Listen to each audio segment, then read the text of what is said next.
חזרה, ואנחנו חוזרות לטיפול שהיה עם אריאלה, שמראש אני ידעתי שזה מה שיקרה. אני ידעתי שזה אלו הדברים, כי אני מכירה, אמרתי לכם את הסיפור יותר מימים למימה, וזה לא פשוט, כאילו, בוא נאמר ששוב, מקרה כזה זה לא היה משהו שהייתי לוקחת בתור משהו קלאסי, אבל אני בכל אופן ידעתי שהיה ברור לי שכל אחת תוכל ללמוד מזה המון, אז לכן הלכנו על זה. אז בכל אופן, קודם כל, מבחינת התהליך עצמו, מראש היה ברור לי שהיא לא נמצאת בתוך הרגע של הפגיעה, היא לא הייתה שמה. היא הייתה שמה ולא הייתה שמה. זאת אומרת, לא הייתי לוקחת את התהליך הזה לעשות איתה, אם היא הייתה באה אליי. כי זה לא מה שהיא צריכה. זאת אומרת, מבחינת, צריך לזהות שמישהו בא אליי, מה הוא זקוק עכשיו? הוא נמצא במקום של הפגיעה? לא, היא לא נמצאת במקום של הפגיעה. זאת אומרת, יכול להיות שהיא אמרה שהיא פגועה, כי איזה שלמדנו על פגיעות, היא התחברה לפגיעות. כן. זה לא היה... היא חושבת, כן. היה יותר אכזבה? תראו, בעיקר מה שאני רואה, לא, אני רק רוצה להסביר. בעיקר איפה שהיא הייתה נמצאת בתהליך עצמו, זה במקום של קורבן. זה המקום. למרות שזה, כן. זאת אומרת, מקום של חוסר אונים, הייתי מגדירה את זה. זאת אומרת, של מבוי סתום, של חוסר אונים. כי השלב השני הוא קשור לזה. זאת אומרת, זה לא שזה לא קשור. בהחלט שלב 2 זה להיות במקום המסכן, הקורבן והחסר אונים. אבל יש מצבים שאישה היא נמצאת ממש בתחושה שאני פגועה. ועכשיו, זה דבר שאפשר לראות אותו, ובדרך כלל זה גם מתלווה עם בכי. אתם כמו שראיתם, אצלה לא היה בכי. כמעט. כמעט לא היה.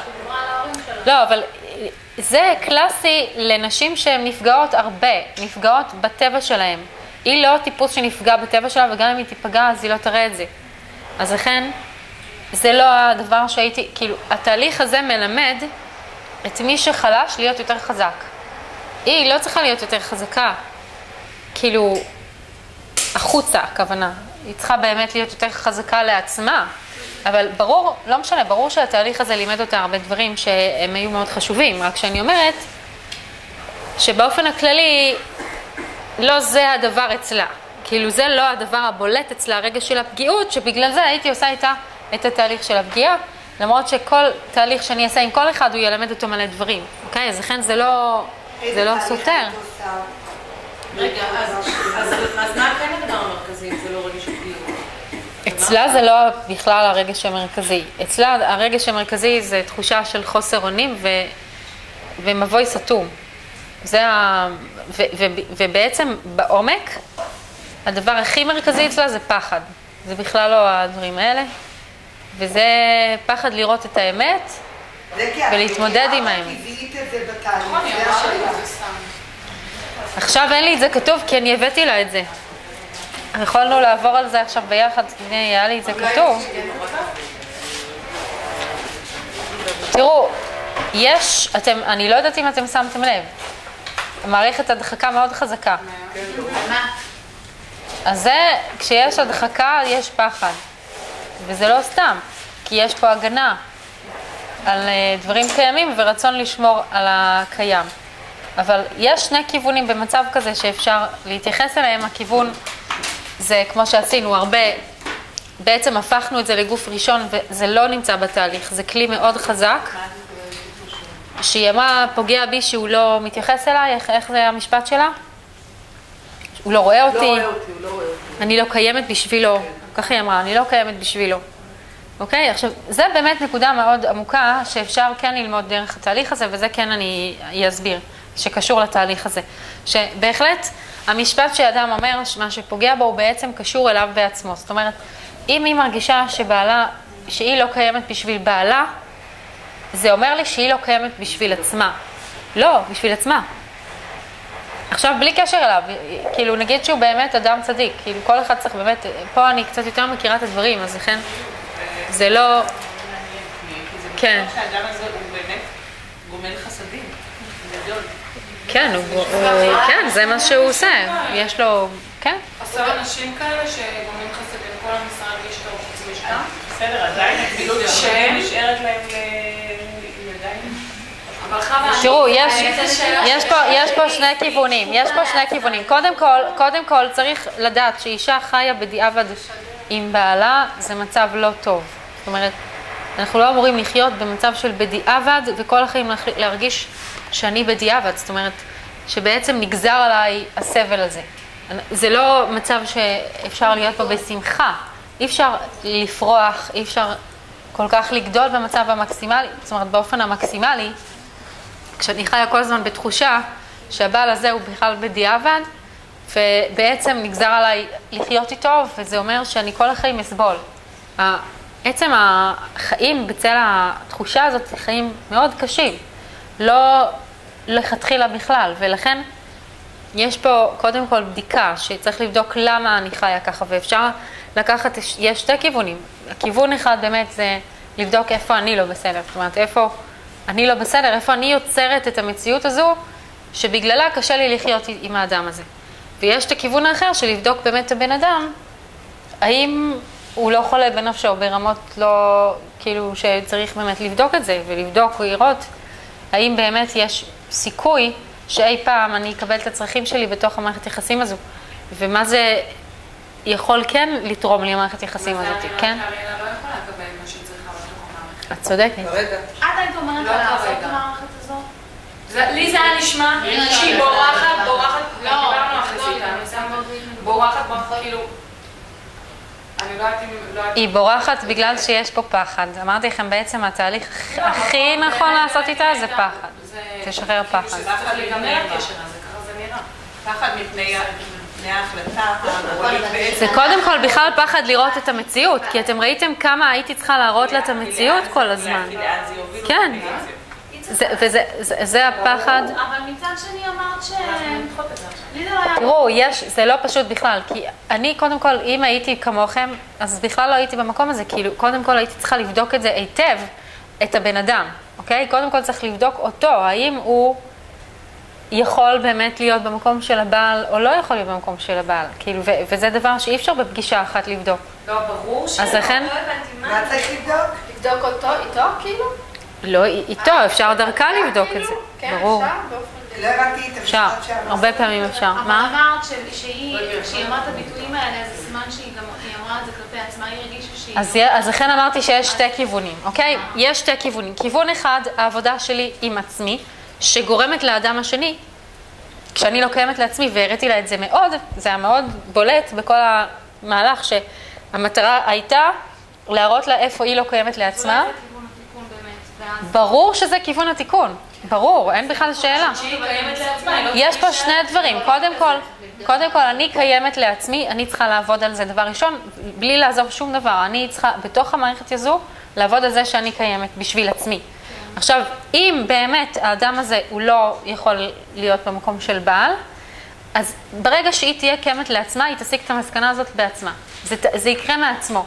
אם הוא כן מסוגל, אז זה שהיא תהיה קיימת לעצמה ישפיע עליו שהיא תהיה קיימת גם בשבילו. ולכן בעצם העבודה היא מתחילה מאותו מקום. היא לא מסתיימת באותו מקום, אבל היא מתחילה ואין לה שליטה ואין לאף אחד מאיתנו על התוצאות. אנחנו לא יודעים מה התוצאות, אבל המטרה שלנו... עד שהתקשרה אליו יוצאים הערב, כן, כן, ואל תוכלי... כן, כן, אבל מה הוא עשה אחרי כמה דקות? אחרי כמה זמן קצר מאוד? אחרי אולי ללכת למקום הנפגע... לא. טוב, זה כבר קשור בעניין להכיר את האופי של האדם השני, שזה אני לא יכולה לפרט פה, אז אני לא יכולה לפרט, אבל זה ברור שזה לא נורמל. זה נראה צד של בן אדם שכאילו יש לו רצון.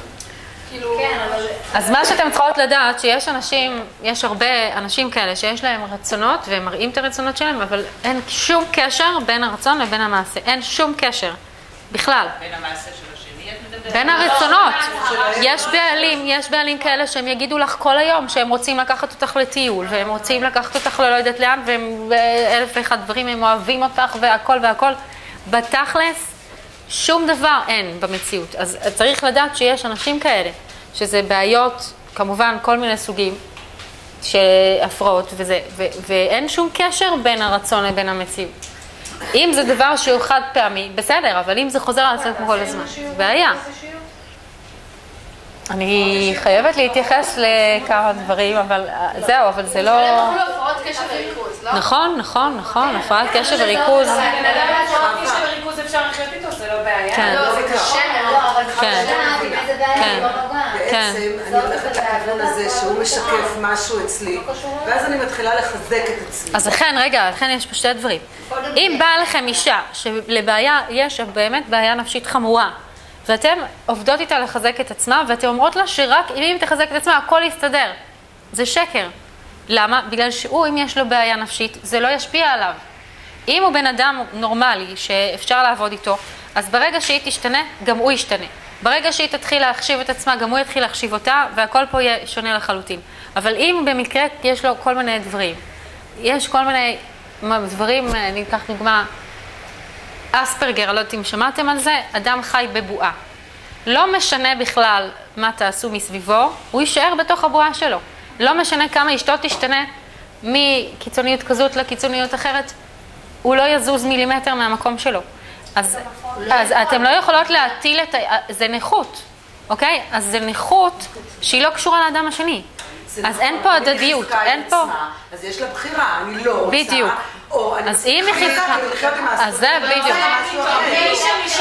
מי שנשאר במקום כזה, לחיות עם אספרגר, בן אדם שיש לו עוד שיט, זה אומר שהוא לא מספיק חזק. לא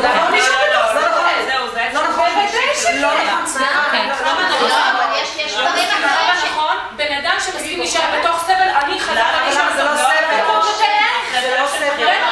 לחיות עם בן זוג שלא סופר אותך, זה לא סבל, זה סבל מטורף. אני אומרת שאם אותה אישה התחברה לעצמה ויצרה עוצמה פנימית, את לא חיה, אבל את לא חיה בעולם האצילות. לא, יש פה, רק שנייה, יש פה, רק רגע. אבל את לא חיה בשמיים בשמי קדם, שהאישה של רבי עקיבא שלחה אותו ל-24 שנים. כן, יש לו במקום הזה. אבל אולי יש מסוימים. יש פה באמת, יש פה בחירה. עדיין קורבנות. אני חושבת שזה עדיין קורבנות. רק רגע, אם בן אדם... היא בוחרת, נגיד, לשם הילדים, להישאר פה. אז נגיד, יש לה מטרה, בסדר, שהילדים היא תשמור על המסגרת שלהם. כן. אבל נגיד, אין לה את המטרה הזו. במילא הילדים הרוסים, לא יודעת מהסבתא של אפרים. היא נשארת בתוך המסגרת הזאת שהיא סובלת, כי למישהי אישה שאין לה בעל, היא סובלת. זה ברור. זאת אומרת שיש לה בן זוג והוא לא מספר. יש פה ויתור על הזוגיות. יש ויתור על הזוגיות. אם היא בוחרת, ברור שזה בסדר. אבל רק רגע. ברור. ברור. שנייה. בוודאי שצריכה לתת לה בחירה. אבל זה עדיין שהבעלה נשאר במקום הזה. רגע, בואו רגע נחזור חזרה. בואו נחזור חזרה. לפי הצורה שאת מדברת, כי את צריכה להבין שזה הבחירה. ברור ש... רק רגע. כן. רק רגע, נעצור שנייה. יש פה במצב שמגלים שיש לבן זוג איזושהי הפרעה מסוימת. אז ברור שיש פה ויתור לכל מיני כיוונים. זאת אומרת, ואנחנו צריכים לשקף את הוויתור, וצריך להראות אותו כמה שיותר קדימה. זאת אומרת, נגיד, אם לדוגמה מישהי כרגע יש לה 8 ילדים קטנים, והבעל הזה הוא לא יהיה באמת, לא יהיה פה זוגיות אמיתית, אבל נגיד שהוא עוזר לה בבית. סתם דוגמה, נגיד שהוא מדיח כלים, לא משנה מה, לוקח את הילדים לגן, אוקיי? ועל פי דרך הטבע כרגע לא נראה שהיא תתחתן בגלל שיש לה 8 ילדים קטנים, וכולי. לפי המציאות הריאלית, לא שסומכים על הנס, אז למשך לפחות כמה שנים עד שהם יגדלו, לא נראה שיש פה איזשהו כיוון שיכול לזה. אוקיי, אז אנחנו צריכים להראות את המציאות. יש פה ויתור ממילא, כי המציאות לא תהיה מושלמת ממילא. זאת אומרת, מה שמלכיאלה אומרת, אני יכולה להתחבר לעניין של הבחירה, שזה לא, אז אוקיי, יכול להיות שאני אשקף את המציאות, איך היא תהיה אחרי שהיא תתגרש, לדוגמה, ואז היא תבחר להגיד, אוקיי, אני מוותרת על זה שיהיה לי זוגיות, אבל לפחות תהיה לי עזרה עם הילדים במשך כמה שנים. אבל לא שהיא לא חושבת על זה, יכול להיות שעוד כמה שנים היא תבחר בזה, אבל יכול להיות שעכשיו בסיטואציה הזאת יותר נכונה לבחור כן להישאר במצב הזה. אם זה לא משנה, אם זה בגלל תלות כלכלית או בגלל תלות של עזרה בבית, לא משנה מאיזה סיבה. ברור שזה לא גאולה שלמה.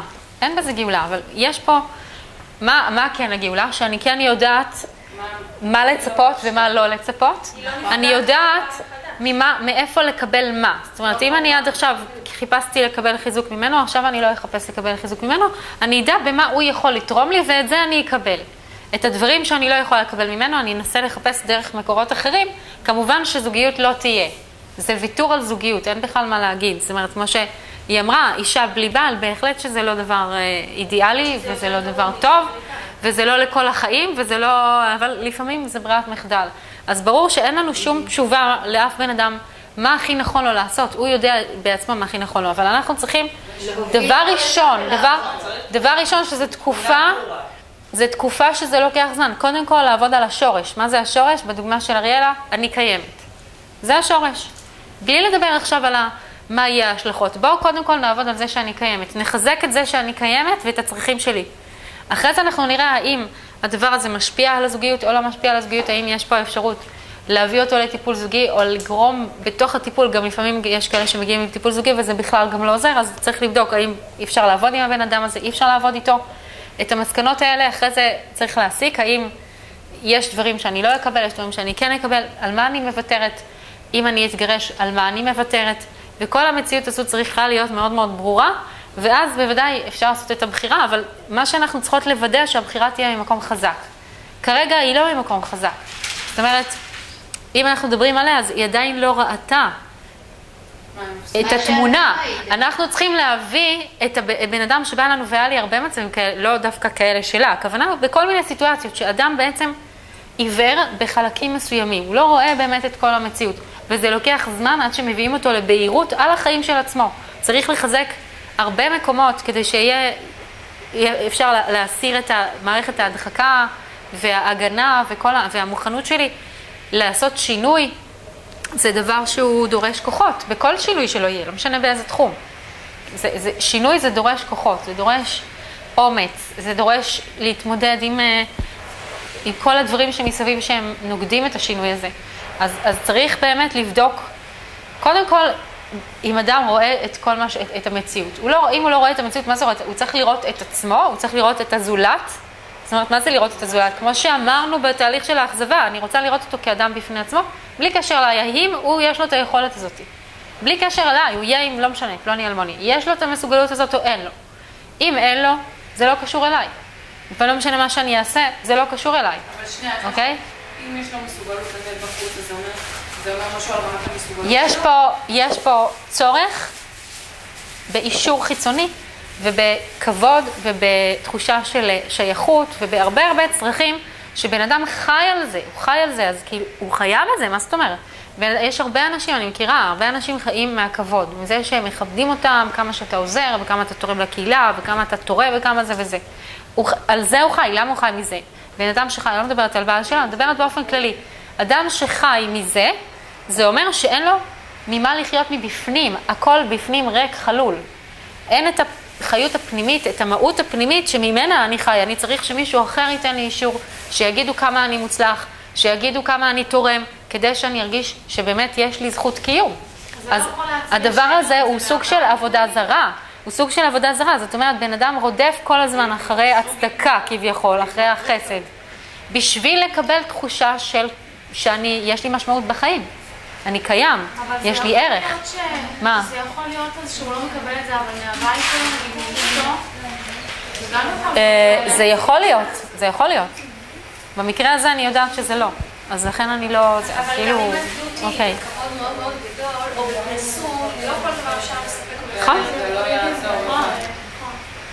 תראו, ההרצה והערכה... זה ניתוק בין החוץ כאילו הבנתי את הניתוק בין החוץ לפנימיות שלו, אבל איך זה יכול להיות שהוא באמת רוצה להרגיש מוערך? יש הבדל מאוד גדול בין נתינה פיזית החוצה לבין נתינה אינטימית פנימית בתוך מערכת יחסים זוגית, שלא לכל בן אדם יש את המסוגלות להיות באינטימיות.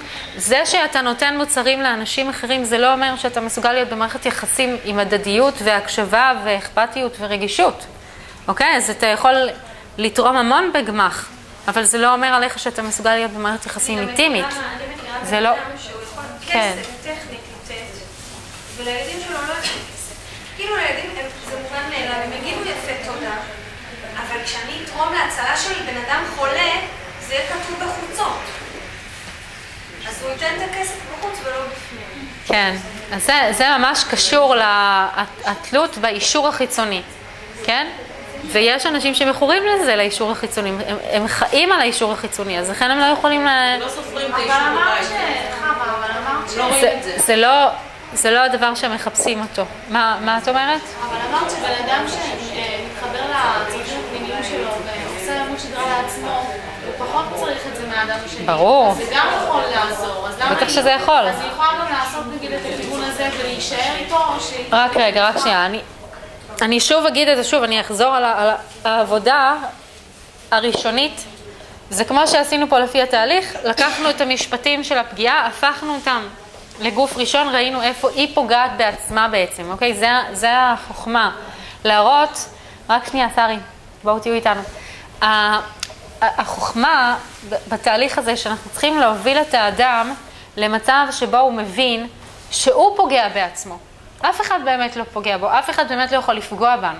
אם אנחנו לא מסכימים להיפגע, וצריך לראות איפה אני מסכימה להיפגע, אם זה בזה שאני חיה ככה, או חושבת על עצמי ככה, או מאמינה למה שהוא אמר עליי, איפה המקום החלש אצלי שבגללו אני נפגעת, אני לוקחת אחריות על הפגיעה,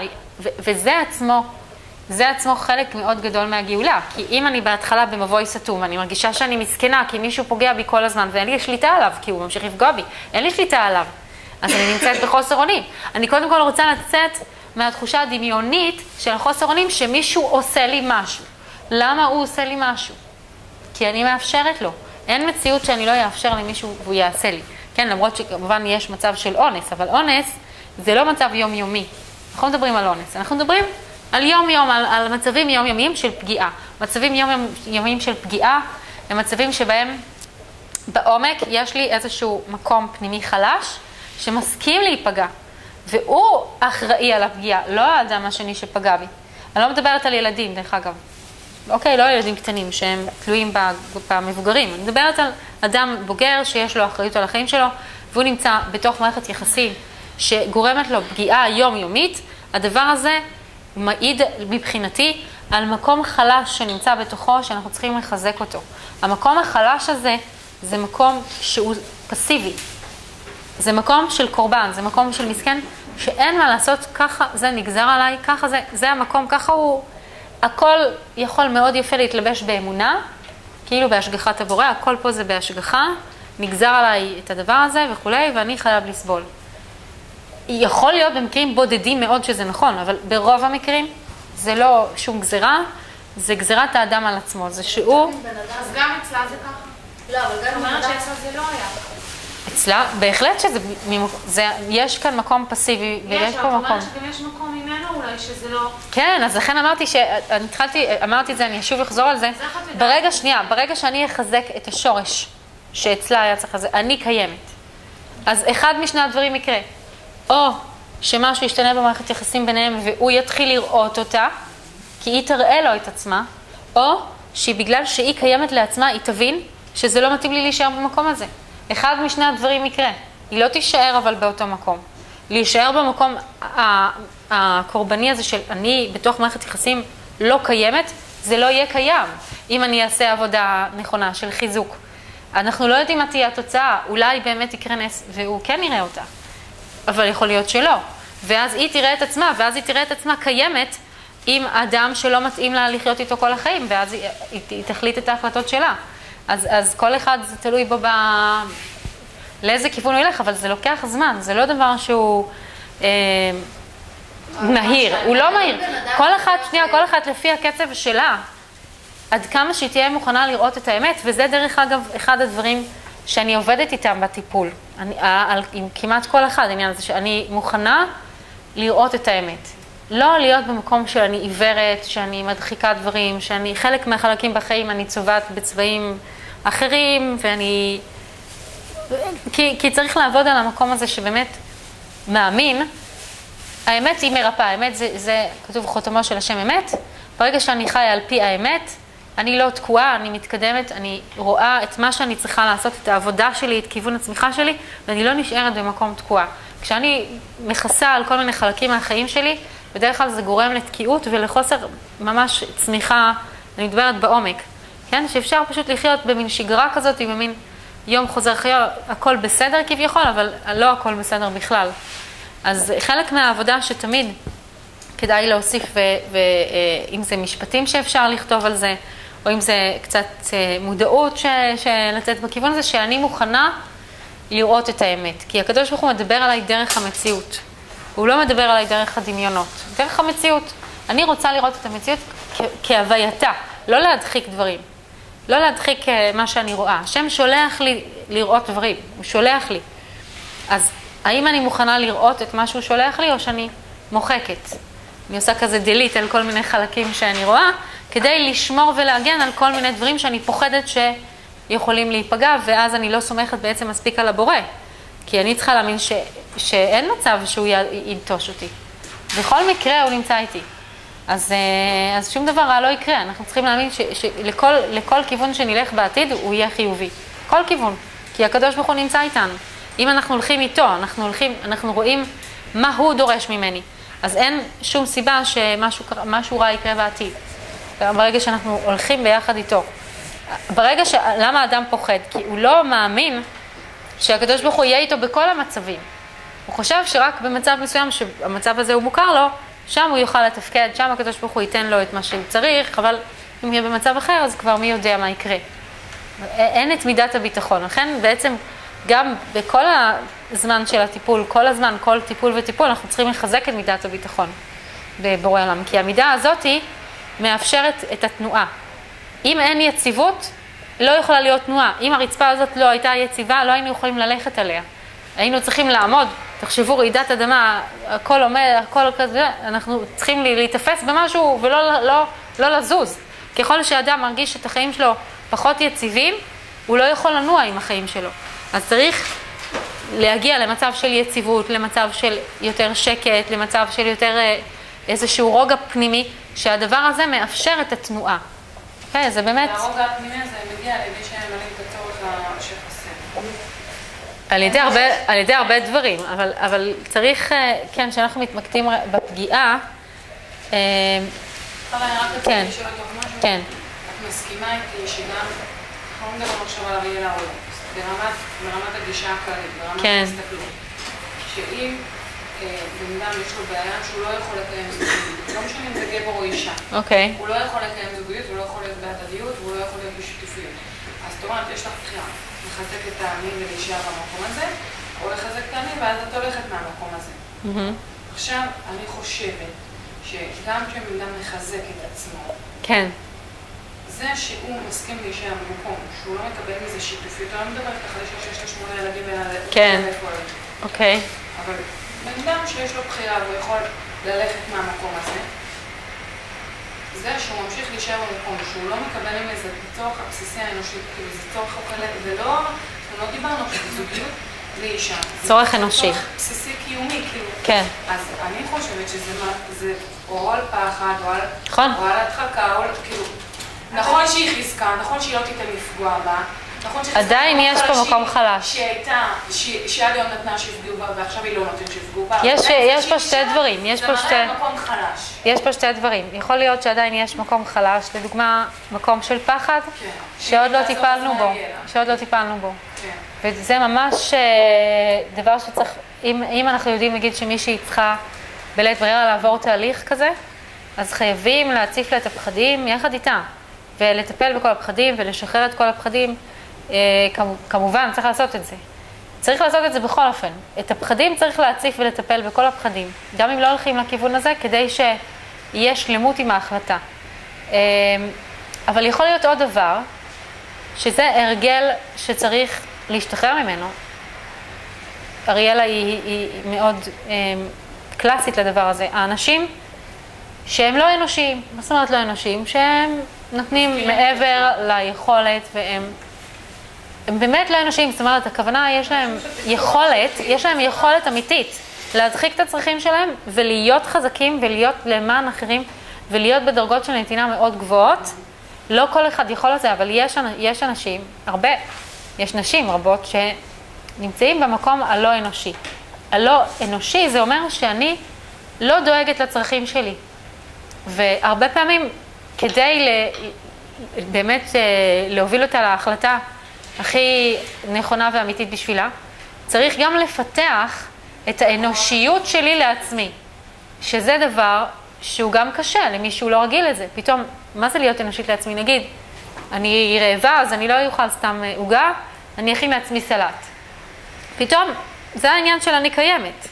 אני אנושית, זאת אומרת, יש לי צרכים, אני לא מישהו שיאללה, בוא נדחוף פה, בוא נעשה זה, ונסתדר. לא משנה מה, אני אסתדר, לא משנה מה, אני אסתדר. זה אנשים שהם רגילים לחיות במצב הישרדותי, ומאוד, יש להם כוח הישרדותי מאוד חזק. אז יש להם יכולת הדחקת צרכים מאוד חזקה, לא לכל אחד יש יכולת כזאת. כאילו, אז ברגע, מזמן הייתה נופלת. אז יש מצב שאם אני רוצה שהיא תקבל את הצרכים שלה, אני צריכה מאוד לחזק את עצם זה שהיא תראה בכלל את הצרכים שלה, שהיא תיתן להם מקום, והיא תבין שזה דבר טוב. זאת אומרת, היא לא תרגיש דחייה מהצרכים שלה בעצמה, ותגיד, מה פתאום, אסור לי להצטרך, אסור לי לבקש, אסור לי להשתוקק לזה בכלל, כי אני לא אקבל את זה ממילא, אז אני, תיבת פנדורה, אני סוגרת את כל הצרכים שלי בקופסה, נעולה, שמה את זה בפינה, וזהו. אז זה גם תהליך שלפתוח את הצרכים, לדבר על הצרכים, לנשום במקום הזה. מותר לי להרגיש שאני צריכה, מותר לי להזדקק, לתת אישור. זה בסדר, הקדוש ברוך הוא ברא אותי עם הצרכים האלה, זה אנושי, מותר לי להיות אנושית, מותר לי לבקש. את כל הדברים האלה, דברים מאוד עמוקים, כי זה עוד שהיינו ילדים, קיבלנו את המסר הזה שככל שאתה לא תבקש, אתה תהיה יותר אהוב, ככל שאתה כל הזמן רק תתרום ולא תיקח, אז אתה תהיה יותר מוערך, יותר חשוב, תקבל יותר אהבה, אתה תהיה טוב יותר. אז קיבלנו את המסר הזה, עכשיו אנחנו צריכים לתת לעצמנו מסר הפוך, שזה בסדר לבקש, שאני אמשיך להיות אהובה, גם אם אני אבקש וגם אם אני אצטרך דברים וגם אם אני אקבל דברים, אני אמשיך להיות אהובה, אני אמשיך להיות חשובה, אני אמשיך להיות לי ערך, אפילו אם אני מקבלת, שזה חידוש למי שרגיל כל הזמן לתת. אז גם זה מהפך, זה מהפך מלהיות אדם לא אנושי, להיות אדם קצת יותר אנושי. אי אפשר להגיד שהוא יהפוך להיות לגמרי אנושי כמו בן אדם רגיל, אבל הוא קצת יותר יפתח את המקום הזה של לראות את עצמו, לראות את הצרכים שלו. האנושיות הזו הבסיסית. אז באמת אחד משני הכיוונים לשאלה שלך, כאילו או שצריך להתמודד עם פחד ולראות שבאמת הצפנו את כל הפחדים, או שצריך לפתח יותר אנושיות, ואז ברור שבן אדם שהוא אנושי והוא רואה את הצרכים שלו, אז הוא לא יישאר במקום שרע לו להיות בו. כן, זה מצד זה שהוא דואג לעצמו. אז יש שכחה עצמית מדי מוגברת ושהיא לא מאוזנת, אז הוא נשאר בתוך הסבל. עכשיו יש לזה גם השלכות, שלפעמים אפשר לראות אותם ברובד הפיזי, שזה נגיד חלילה, התפתחות של מחלה. אוקיי? זה תוצאה של הדחקה של צרכים ושנים של מרמור וצבירת רגשות שליליים. יש לזה השלכות, או שזה יכול להיות מחלה נפשית, כמו דיכאון לדוגמה. אוקיי? שאדם פתאום מגיעה אישה בדיכאון. והיא אומרת לך, אני לא יודעת למה יש לי דיכאון. זה שנים של הדחקות. והיא אפילו לא יודעת מה היא הדחיקה, מרוב שהיא הדחיקה כל כך הרבה. אבל אין מצב של דיכאון בלי הדחקות. דיכאון זה בדיוק זה דיכוי, לדקות. כמה דיכיתי את הצרכים שלי, כמה דיכיתי את הרגשות שלי, כל כך הרבה שנים, עד שהגיע המצב שכבר אני לא יכולה להרגיש כלום. אז אין חיים, אין חיות. בוודאי שזה עבודה, אפשר לומר, של החייאה, ממש להחיות חלקים בתוכנו.